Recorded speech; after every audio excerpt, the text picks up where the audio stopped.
So I'd love to report that, yes, insurance is going to get a big overhaul in 2025, but it just isn't going to happen. It's too deeply entrenched. The game is too slanted in their favor.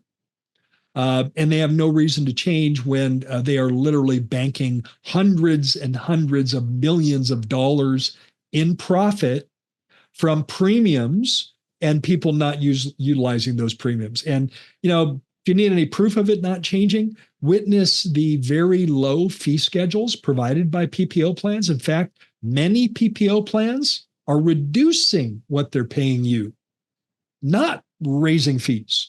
Not raising fees. They're reducing an already abysmally low fee schedule. They're making those fees even lower.